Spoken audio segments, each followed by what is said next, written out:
नमस्कार प्यारे मित्रों, मेरे चैनल साहित्य संग्रह में आप सभी का बहुत बहुत स्वागत है। आज की कहानी है तावान, मुंशी प्रेमचंद्र जी की कहानी। तो चलिए कहानी सुनते हैं, मेरी यानी आशा सिंह की आवाज़ में।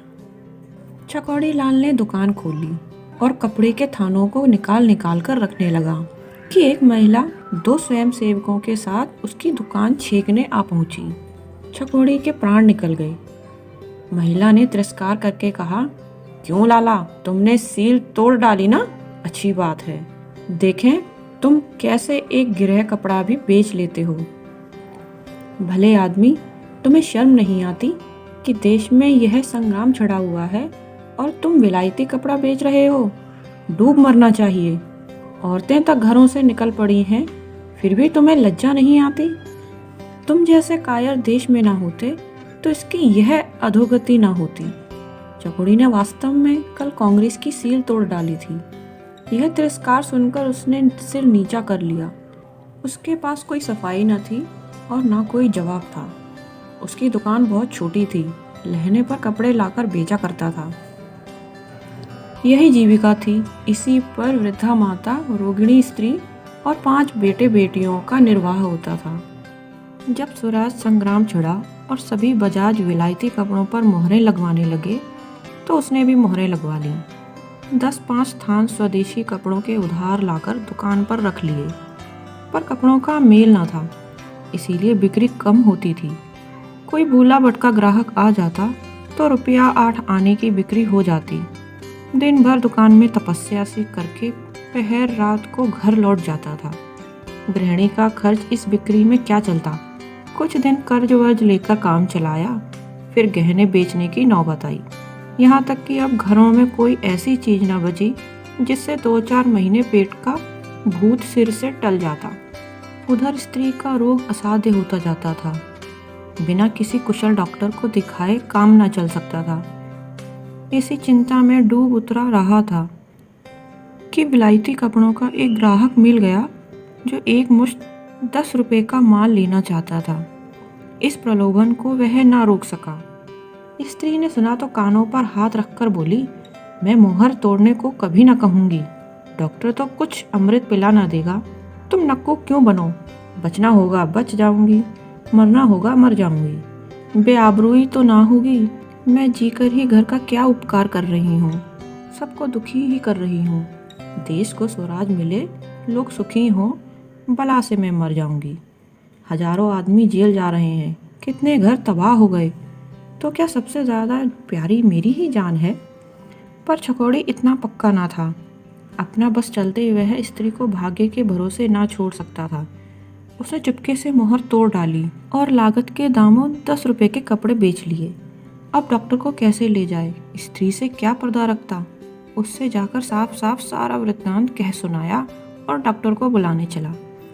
स्त्री ने उसका हाथ पकड़कर कहा, मुझे डॉक्टर की ज़रूरत नहीं। अगर तुमने जिद की तो मैं दवा की तरफ आंख भी ना उठाऊंगी। चकौड़ी और उसकी माँ ने रोहिणी को बहुत समझाया, पर वह डॉक्टर को बुलाने पर राजी ना हुई। चकौड़ी ने 10 रुपए उठाकर घर कुइया में फेंक दिए और बिना कुछ खाए पिए किस्मत को रोता झींकता दुकान पर चला आया। उसी वक्त पिकेट करने वाले आ पहुंचे और उसे फटकारना शुरू कर दिया।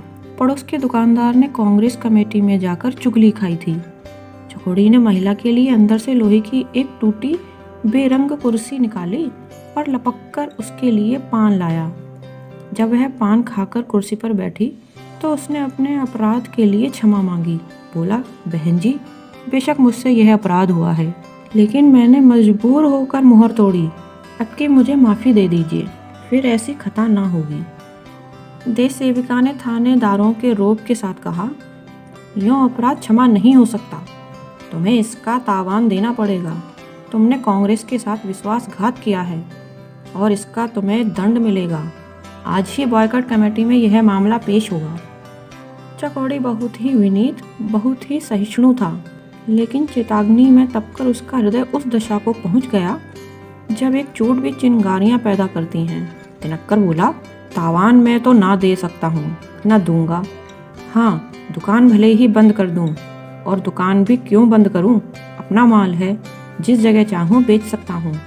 अभी जाकर थाने में लिखा दूँ तो बॉयकॉट कमेटी को भागने की राह न मिले। जितना ही दबता हूँ उतना ही आप लोग दबाते हो। महिला ने सत्याग्रह शक्ति के प्रदर्शन का अवसर पाकर कहा, हाँ जरूर पुलिस में रपट करो, मैं तो चाहती हूँ तुम रपट करो।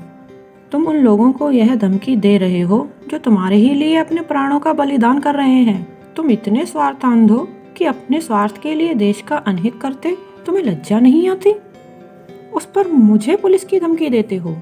बॉयकॉट कमेटी जाए या रहे, पर तुम्हें तावान देना पड़ेगा, अन्यथा दुकान बंद करनी पड़ेगी। यह कहते कहते महिला का चेहरा गर्व से तेजवान हो गया। कई आदमी जमा हो गए और सब के सब चकोड़ी को बुरा भला कहने लगे। चकोड़ी को भी मालूम हो गया कि पुलिस की धमकी देकर उसने बहुत बड़ा अविवेक किया है। लज्जा और अपमान से उसकी गर्दन झुक गई और मुंह जरा सा निकल आया। फिर उसने गर्दन नहीं उठाई। सारा दिन गुजर गया और धोले की बिक्री ना हुई। आखिर हार कर उसने दुकान बंद कर दी और घर चला गया। दूसरे दिन प्रातःकाल बॉयकॉट कमेटी ने एक स्वयंसेवक द्वारा उसे सूचना दे दी कि कमेटी ने उसे 101 रुपये का दंड दिया है। चकोड़ी इतना जानता था कि कांग्रेस की शक्ति के सामने वह सर्वथा अशक्त है। उसकी जबान से जो धमकी निकल गई उस पर उसे घोर पश्चाताप हुआ, लेकिन तीर कमान से निकल चुका था। दुकान खोलना व्यर्थ था। वह जानता था उसके धेले की भी बिक्री ना होगी। 101 देना उसके बूते से बाहर की बात थी। 2-3 दिन चुपचाप बैठा रहा। एक दिन रात को दुकान खोलकर सारी गांठें घर उठा लाया और चुपके चुपके बेचने लगा। पैसे की चीज धेले में लुटा रहा था और वह भी उधार। जीने के लिए कुछ आधार तो चाहिए। मगर उसकी यह चाल भी कांग्रेस से छिपी न रही। चौथे ही देर गोविंदो ने कांग्रेस को खबर पहुंचा दी। उसी दिन तीसरे पहर चकोड़ी के घर की पिकेटिंग शुरू हो गई। अब की सिर्फ पिकेटिंग शुरू न थी, स्यापा भी था। 5-6 स्वयं सेविकाएं और उतने ही स्वयं सेवक द्वार पे स्यापा करने लगे। चकोड़ी आंगन में सिर झुकाए खड़ा था। कुछ अक्ल काम न करती थी। इस विपत्ति को कैसे टाले। रोहिणी स्त्री साइबान में लेटी हुई थी। वृद्धा माता उसके सिरहाने बैठी पंखा झल रही थी और बच्चे बाहर स्यापे का आनंद उठा रहे थे। स्त्री ने कहा, इन सबसे पूछते नहीं, खाएं क्या? चकोड़ी बोला, किससे पूछूं जब कोई सुने ही नहीं। जाकर कांग्रेस वालों से कहो हमारे लिए कुछ इंतजाम कर दे। हम अभी कपड़े को जला देंगे। ज़्यादा नहीं 25 रुपये महीना दे दें। वहाँ भी कोई ना सुनेगा। तुम जाओगे भी या यहीं से कानून बगाड़ने लगे? क्या जाऊं, उल्टे और लोग हंसी उड़ाएंगे। यहाँ तो जिसने दुकान खोली उसे दुनिया लखपति ही समझने लगती है। तो खड़े खड़े ये गालियाँ सुनते रहोगे? तुम्हारे कहने से चला जाऊं मगर वहाँ ठिठोली के सिवा और कुछ ना होगा। हाँ, मेरे कहने से जाओ। जब कोई ना सुनेगा तो हम भी कोई और राह निकालेंगे।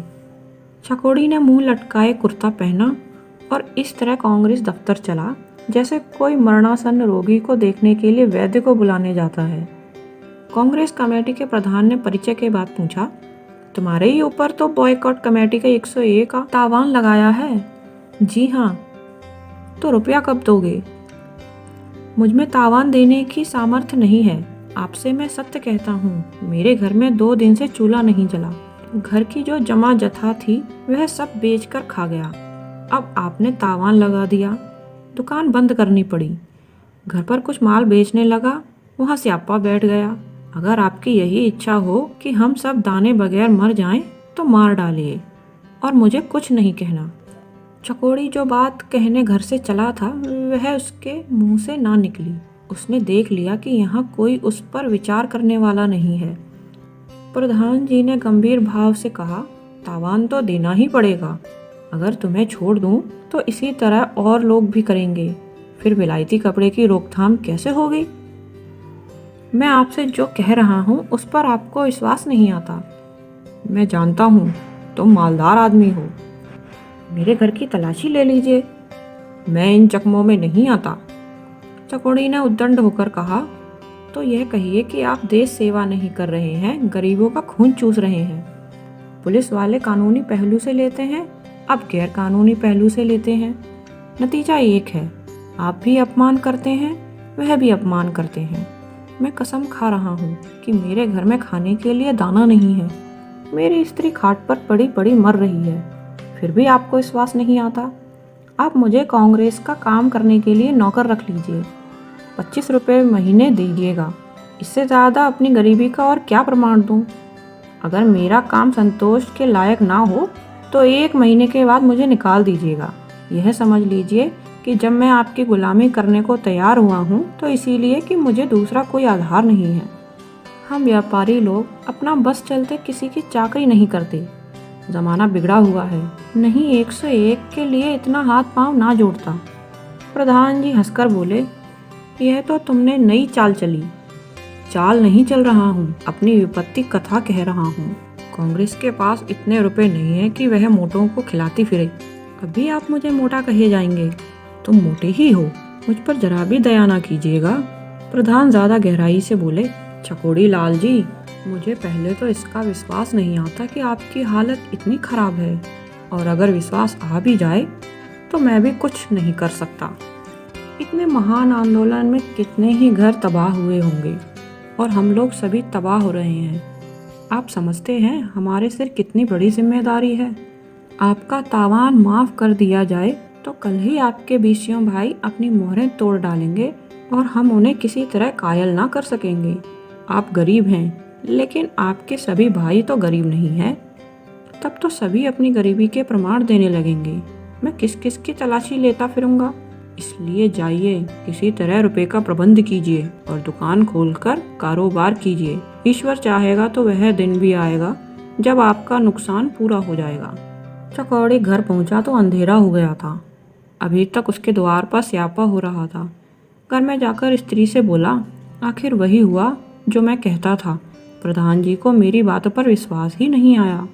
स्त्री का मुरझाया हुआ बदन उत्तेजित हो उठा। उठ खड़ी हुई और बोली, अच्छी बात है, हम उन्हें विश्वास दिला देंगे। मैं अब कांग्रेस दफ्तर के सामने ही मरूंगी। मेरे बच्चे उसी दफ्तर के सामने विकल होकर तड़पेंगे। कांग्रेस हमारे साथ सत्याग्रह करती है तो हम भी उसके साथ सत्याग्रह करके दिखा दें। मैं इसी मरी हुई दशा में भी कांग्रेस को तोड़ डालूंगी। जो अभी इतने निर्दयी हैं वह कुछ अधिकार हो जाने पर न्याय करेंगे। एक इक्का बुला लो, खाट की जरूरत नहीं, वहीं सड़क किनारे मेरी जान निकलेगी। जनता ही के बल पर तो वह कूद रहे हैं। मैं दिखा दूंगी, जनता तुम्हारे साथ नहीं मेरे साथ है। इस अग्निकुंड के सामने चकोड़ी की गर्मी शांत हो गई। कांग्रेस के साथ इस रूप में सत्याग्रह करने की कल्पना से ही वह कांप उठा। सारे शहर में हलचल पड़ जाएगी। हजारों आदमी आकर यह दशा देखेंगे। संभव है कोई हंगामा ही हो जाए। यह सभी बातें इतनी भयंकर थीं कि चकोड़ी का मन कातर हो गया। उसने स्त्री को शांत करने की चेष्टा करते हुए कहा, इस तरह चलना उचित नहीं है अम्बे। मैं एक बार प्रधान से फिर मिलूंगा।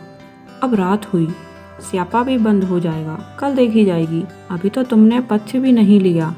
प्रधान जी बेचारे बड़े असमंजस में पड़े हुए हैं। कहते हैं अगर आपके साथ रियायत करूं तो फिर कोई शासन ही ना रह जाएगा।